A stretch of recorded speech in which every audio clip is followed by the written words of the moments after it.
ఇప్పుడు చంద్రబాబు నాయుడు గారు ముగ్గురితో కలిసి పొత్తు అని అంటా ఉన్నాడు. 3 పార్టీలతో పొత్తు అని అంటా ఉన్నాడు. ఈ ముగ్గురు కలిసి 2014లో ఇలానే పొత్తుగా ఏర్పడి 2014లో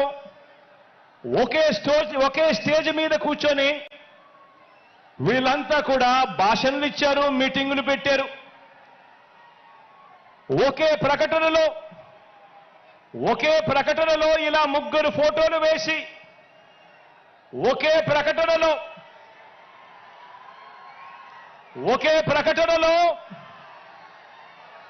ఇలా ముగ్గురు కూడా ఫోటోలు వేసుకుని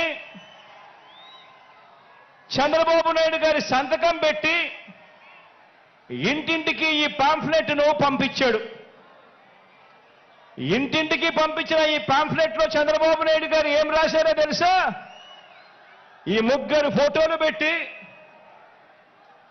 చంద్రబాబు నాయుడు గారి సంతకం పెట్టి 2014లో ఇల్లే కూటమిగా ఏర్పడి ఇంటింటికి పంపించిన ఈ పాంఫ్లెట్లో వీళ్ళు రాసిన మాటలు: రైతులకు రుణమాఫీ పైన మొదటి సంతకం చేస్తాను, డ్వాక్రా సంఘాల రుణాలన్నీ పూర్తిగా రద్దు చేస్తాము,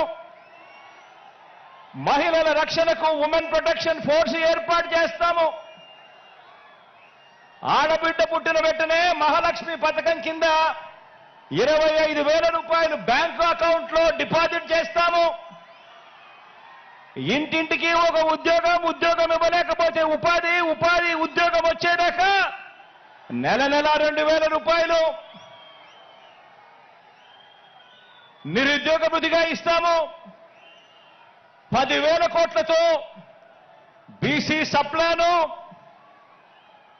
చేనేత మరియు పవర్ లూమ్స్ కు సంబంధించిన రుణాలు మాఫీ, అర్హులైనందరికీ కూడా 3 సెంట్ల స్థలం, పక్కా గృహాలు మంజూరు చేస్తాము, రాష్ట్రాన్ని సింగపూర్గా మించి అభివృద్ధి చేస్తాము, ప్రతి నగరంలో హైటెక్ సిటీ నిర్మిస్తాము. ఇదే చంద్రబాబు నాయుడు గారు, ఇదే కూటమిలో ఉన్న ఇదే దత్తపుత్రుడి ఫోటో, ఇదే ఇప్పుడు చంద్రబాబు నాయుడు గారు ఢిల్లీకి వెళ్లి ఏకంగా కూటమిగా ఏర్పడి పొత్తులోకి తెచ్చుకున్న మోడీ గారి ఫోటో.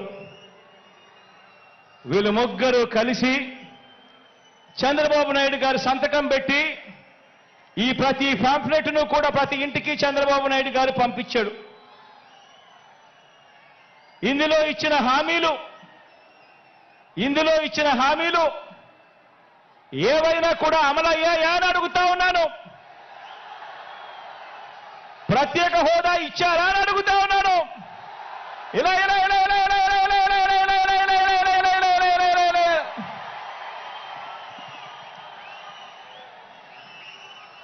మరి ఇవి గతంలో చేయకుండా మరి పొత్తులో వీళ్ళంతా కూడా భాగమై ఈ మాదిరిగా మీటింగులు పెట్టి మేనిఫెస్టో అని చెప్పి మేనిఫెస్టోలో ఇవన్నీ పెట్టి పాంఫ్లెట్లుగా ఇవన్నీ చేసి ఏకంగా చంద్రబాబు నాయుడు గారు సంతకం పెట్టి ప్రతి ఇంటికి కూడా ఈ మాదిరిగా పంపించి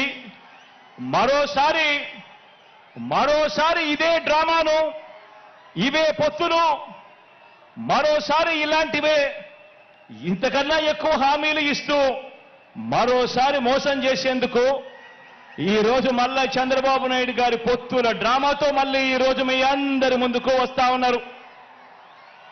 ఆలోచన చేయమని అడుగుతా ఉన్నా.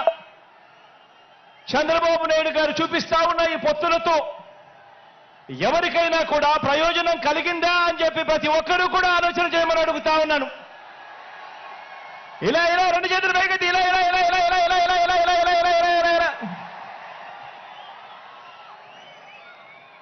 ప్రజలకు ఏ ఒక్కరూ కూడా మంచి చేయకపోగా ప్రజలకు మంచి చేసిన జగన్ను టార్గెట్ చేయడానికి మాత్రమే వీళ్ళది ఏకైక ఎజెండా ఈ రోజు కనిపిస్తా ఉంది. ఆలోచన చేయమని అడుగుతా ఉన్నా. చంద్రబాబు నాయుడు గారికి అధికారం ఎందుకు కావాలి అనంటే ప్రజలకు మంచి చేయడం కోసం కాదు, ఎన్నికల మేనిఫెస్టోలో చెప్పింది చేయడం కోసం కాదు. చంద్రబాబు నాయుడు గారికి అధికారం ఎందుకు కావాలి అనంటే కారణం ఆ అధికారంతో ప్రజలను దోచుకునేందుకు, పంచుకునేందుకు మాత్రమే చంద్రబాబు నాయుడు గారికి అధికారం కావాలి.